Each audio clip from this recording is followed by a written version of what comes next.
Hi, I'm Crystal, And I'm Roger. and welcome to the Liquor Connoisseurs tour of Bardstown Bourbon Company.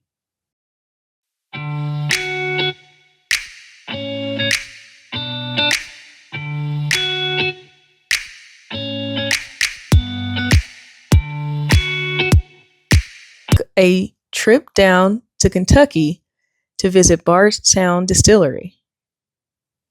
We toured we did their Rickhouse tour and toured the glass house that you see right here.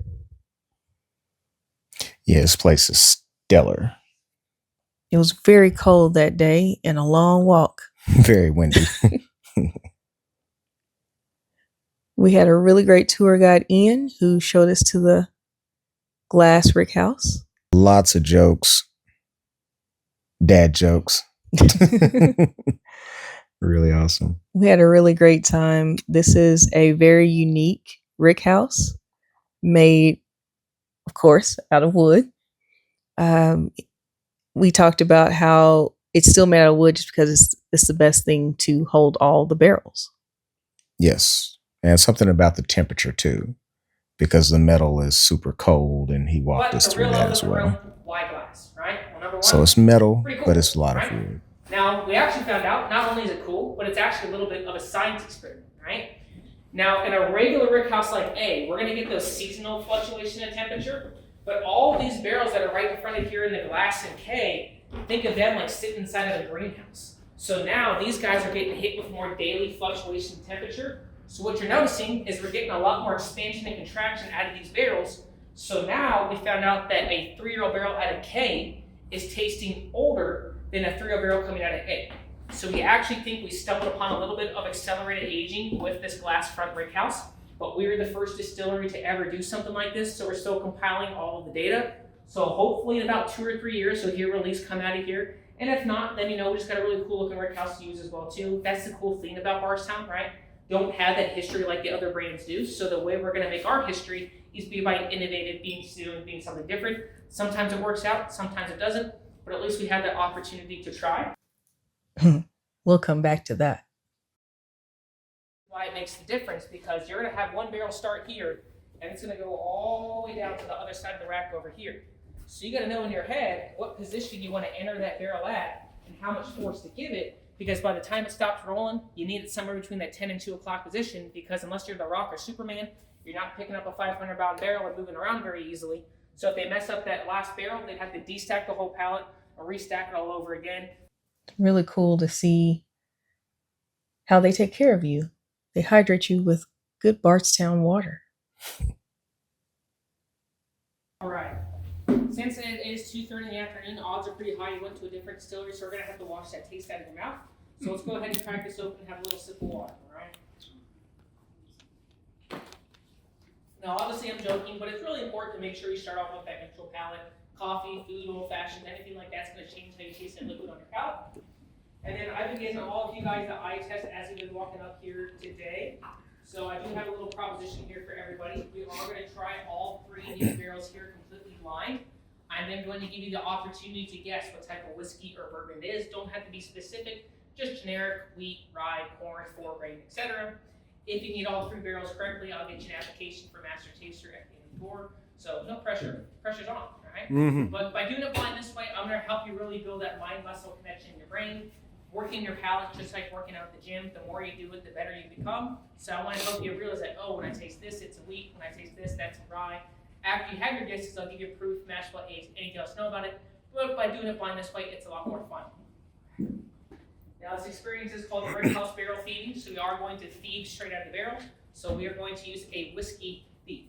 So that's what this guy is called right here. I'm going to select inside that straw. Will be killed off of that copper and chemical reaction.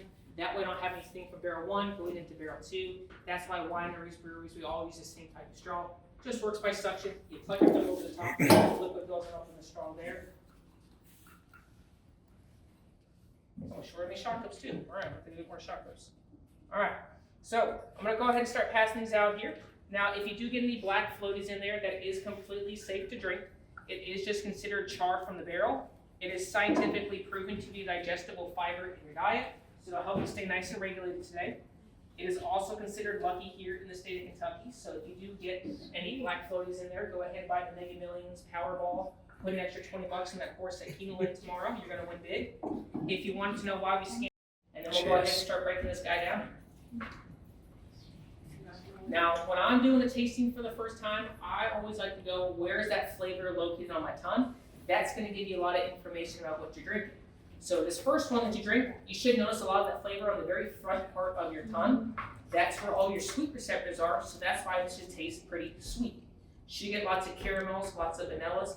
Might get like a little bit of a spice on the back end there, but nothing too crazy. Shouldn't really feel any of that Kentucky hug. Just really sweet. Has a little bit of a nice finish to it, but doesn't have the longest finish. Just really sweet, really letting that corn shine through. So with that being said, anyone take a guess on what type of whiskey or bourbon that we're drinking today? We do. Anyone other guesses? I would say wheated. It's not a rye. So it is a wheated bourbon, right? So this is a mash bill of 68% corn, 20% wheat, and 12% malted barley. So typically the easiest way we'll say it on the trail, wheat is sweet and rye, she's dry. Wheat's a pretty passive grain when you're comparing it to rye. Wheat just likes to sit in the background and just chillax. So typically that's why with wheat you taste a lot of that sweetness, but it doesn't really carry that punch like a rye whiskey or a rye bourbon would. So that's why when people are getting into whiskey for the first time, they're usually going to drink a bottle of wheated bourbon like a Maker's or a Weller, just something wheated like that. If someone's drinking whiskey for the first time, you're not going to hand them 120 proof 95.5 rye whiskey. They'll never drink whiskey ever in their life, and they'll hate you forever. Now, this is just one of the mash bills we make on property here, but this particular mash bill is a pretty special one to us here because this is our master distiller's personal mash bill. We like to call this our master distiller's 52-year-old baby because this recipe just became of age last year.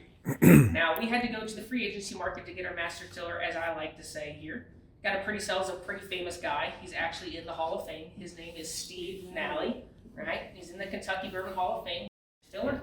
If he's not kissing babies, he's probably signing bottles in the gift shop. Use him a lot for marketing. So if he's there, he's not. But just know, Steve does like to talk. So if you do start a conversation with Steve, might have to cancel your next tour because he won't stop talking to you. But if you know anything about Steve and Makers, they're both very famous for wheated bourbons. Makers is very famous for one mash bill and one mash bill only. Nothing wrong with that. Me and Steve have plenty of the bottles from the Samuels family back home. But Steve never had the opportunity to make his own mash bill in Kentucky. So this is Steve's personal wheated mash bill right here. So that's why we're really fond of this guy right here. He'll get better. 10 out of 10. I promise you. All right. Now this year I like talking about the barrels themselves because I think they need their moment in the sun here. So for legal definitions, it just has to be a new charred oak barrel. So you don't have to exclusively use white American oak to call it bourbon, but that's typically what we'll use here in the States. Now the only problem with white oak is the same problem we have with old bourbon. You gotta age barrels, you gotta grow trees. White American oak, to be considered fully mature enough to be used for a bourbon barrel, gotta age for about 50 to 70 years. So these barrels got a lot of aging to do, and you're only gonna get about 2 or 3 barrels out of every single oak tree.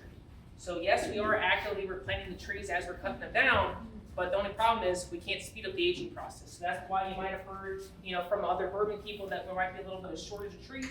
Right now we're fine, but it's always something we're gonna be thinking about. So that's why you saw people experimenting with French oak, Mizraano, all the different types of oak finishes there. Now for bourbon, it's always one and done. So once I have used this barrel once, I can never use it again to call it a bourbon. But luckily, I can send it across the pond to Scotland and they can make scotch with it. So that's typically what they'll do. A lot of your rules for scotch is to use an ex-bourbon cask fill. But then from there, there's no telling where these barrels can go. They travel all over the world. Go down to Mexico to make tequila, take it to a brewery in Chicago, make Goose Island Bourbon County Stout, take it to Barbados to make a rum, maple syrup, honey, Tabasco, soy sauce. At this point, I wouldn't be shocked if they put toothpaste in the barrel. I'm honestly shocked no one's done it yet. So, but take good enough care of these barrels. They'll typically last on average about 100 years. So we definitely try to get as much as we can out of these barrels. But think of these staves like a sponge. So every time you put something in that barrel, it's going to hold a little bit of that flavor. So that's how you actually get your finished products. When you hear that term finished whiskey, that's what they're doing. It was a barrel that once previously held that prior spirit in it. We're not actually mixing different spirits together. Take a little of that liquid, hold it under your tongue for about 2 to 3 seconds. Right? The first one was all on the front. The second one, though, it's not on the front, right? It should be all on the side of your mouth, right? really drying out your mouth, really making you want to go. What you notice as well, nice little warmth down the throat, probably get a nice little Kentucky hug, sit in the middle of the chest. Might feel like it's a little bit higher in proof, but they're relatively the same proof, but it also has a lot more of that punch to the face, right? There's just one difference other than the age from barrel 1 to barrel 2. 68-2012 wheat, 68-2012 rye. Right. Right? See, I told you guys are experts, right? So I just really wanted to show you all the difference between wheat and rye as that secondary flavor, right? Wheat is sweet, rye is dry. I say rye is like Mike Tyson or Muhammad Ali if you're from Kentucky, because if you're not ready for a high proof rye whiskey, it's gonna knock you down for a couple of rounds. If it's spicy enough, it might even bite our beer, just depending on where you're getting your rye whiskey from. But typically rye is what I call the alpha male of our flavor grains, right? When rye's in town, you know that rye's gonna be there. It's very bold, it's very upfront. All right, we're gonna make our way to barrel 3. This is now going to be the pop quiz. Now you have all become experts, so now you gotta do is get one more barrel. Easy peasy.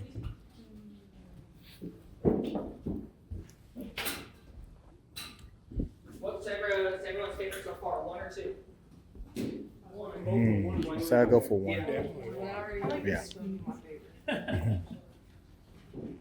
Yeah, you know, when you got someone that's making wheat bourbons for over 50 years, it's kind of hard to kind of beat that. But you make some pretty good stuff here with the rye and everything too. Now this one is a mystery barrel, so I will make it a multiple choice test because it is a little tricky. So I won't make it too hard on you, but I will make you have one of 4 possible options that this may or may not be.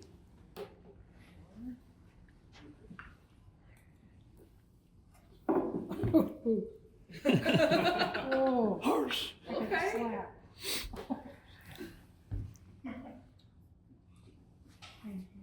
That's a hint.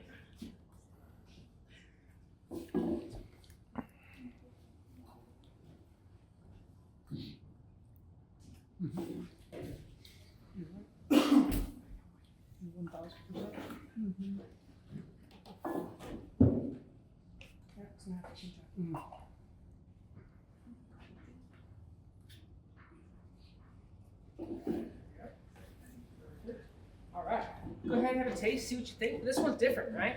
Yes, it is. It's kind of like you took those first 2 barrels and you smushed them together, right? You get a little bit of that sweetness from the first barrel, but you get a little bit of that spice from the second barrel. It doesn't hit you in the face as much as that second barrel did, right?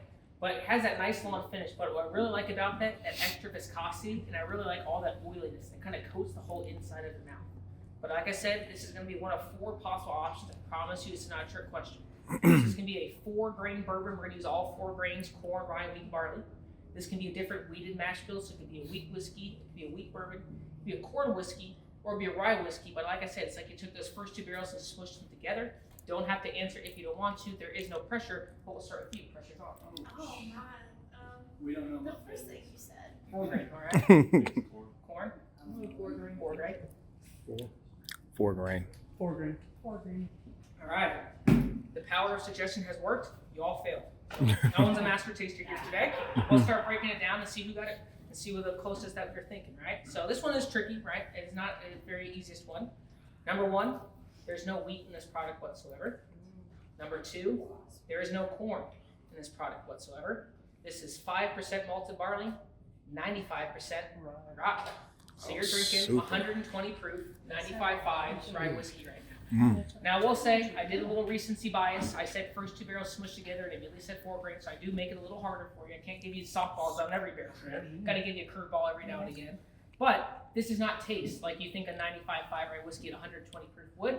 Typically, if people hate that second barrel and I tell them, all right, the 3rd barrel's at 95.5 at 120 proof, they just go straight to the gift shop. They don't, right? Like too much rye. So now people are what I call a little rye curious about our rye whiskey here. So our rye typically has a little more of what I call an old school style of tasting for it. Old school rye, in my opinion, is a little bit more earthy, kind of more on the breadier side. Rye whiskey really was America's spirit all the way up to about the mid-1800s. The only reason we went from rye to corn, just had too much corn, we didn't know what to do with it, so we made it into distillate, and that became bourbon once it aged in the barrel there. Now with Steve, I don't know exactly how he makes our rye whiskey taste the way that it does. I call it his crazy voodoo magic, but it does taste very good. It's a very unique rye whiskey. It's not what you find at other distilleries typically. Now, really the only rule for rye whiskey is 51% rye. It's at 95%, so we're good to go. So we can pretty much do whatever we want to do. So as far as I know, our rye whiskey out of this barrel never going to be released to the public. And that's because our rye whiskey always undergoes a secondary finish in what we call an infrared toasted cherry wood zebra barrel. Everyone know what that is, right? Sure, none of you do, right? It's just that barrel right there. Right? So if you're looking at this barrel here, right? We got 2 staves of cherry wood. We got 1 stave of white oak. We're going to repeat that pattern all the way around the barrel, that stripe pattern. Hence, that's why we call it zebra. Infrared, because instead of toasting with fire, we're going to take a heating coil, like a range in your oven. Put the heating coil inside the barrel, lower temperature toast for a longer period of time because we can control the temperature. You can't control a fire, but you can control a heating coil. So really allowing those pores of the cherry wood to open up really allows that rye whiskey to go nice and deep and pull out more of those natural wood sugars. Aged in here typically for about 6 months, and then once it hits that full 6 years after that secondary finish, it will become the Origin Series Green Label rye whiskey. That's the bottle we have out in the gift shop, is our Origin rye finished in the cherry wood barrel. Almost has like a Manhattan taste. Gets really sweeter with that secondary finish. The real big difference between charring and toasting, when you toast a barrel, you're really opening up those pores of the wood, really allow that whiskey to get nice and deep in the side of the staves. When you char a barrel, you're sealing off the pores. You're really just letting that whiskey hit that burnt part of the wood, and that's really all that it penetrates. So that's why toasted typically tastes a little sweeter, has a little bit more of those natural wood sugars, versus the char, you get more of those burnt caramels and burnt vanillas on there. So that's the real big difference between char and toasting. Now, it is 2024, so even though all of you got it wrong, I am legally obligated to hand out participation trophies at the end of our tour. So you have one last little pour for you. So follow me this way right over here. Participation trophies. That make that infrared toasted cherry wood barrel is a pretty modern cooperage called the Great West Virginia Barrel Company. So they are a modern cooperage. They're very modern like us. There's a lot of robotics out there. So what they did is made us that specific barrel. They gave us a couple of these barrels to test some different whiskeys inside here. So this is kind of that test bottle to see if we like that infrared cherry wood finish. So this is going to be a mixture of Canadian and Indiana rye whiskey finished in those cherry wood barrels, sitting at 112.5 proof. But what you should know is you should have a lot of that sweetness come through on the cherry wood, even though it is that kind of more spicier 95.5 rye whiskey, but really amps up that nice cherry wood. So go ahead and give that a taste and see what y'all think. That's what I really like about the cherry wood there. Really amps up that sweetness, kind of tones out a little bit of that spiciness that you get from the rye there. Still feel in the back end there, but I really, really like it, especially when this bottle is nice and cold. Now, we liked this bottle enough, and it was popular enough out in our markets that now we said, okay, our own rye whiskey is going to use that same barrel. So that's the big difference. This one's going to be sourced rye whiskey. The Green Label Origin is going to be our own rye whiskey. But I always like to say at the end of my tours, nothing bad can ever come from a conversation with a glass of bourbon or whiskey in your hand. So whether you're drinking to remember or drinking to forget, I do appreciate y'all coming out here. We had a great time and went to the gift shop as well. It's going to be the white label right here.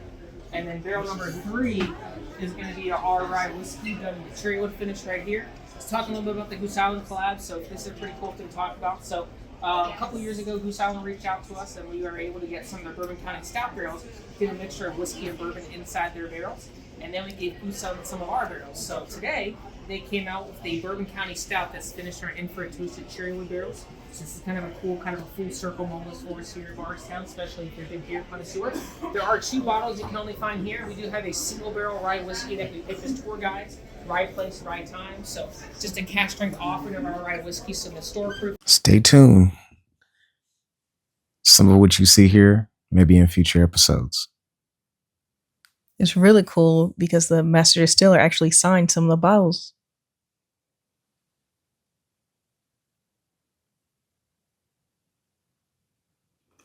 We also splurged and got a special Discovery Series pour at the end of our tour. We got Discovery Series 10 and 11. Delicious. We prefer Discovery 11. Thanks for joining us. Hope you enjoyed this tour.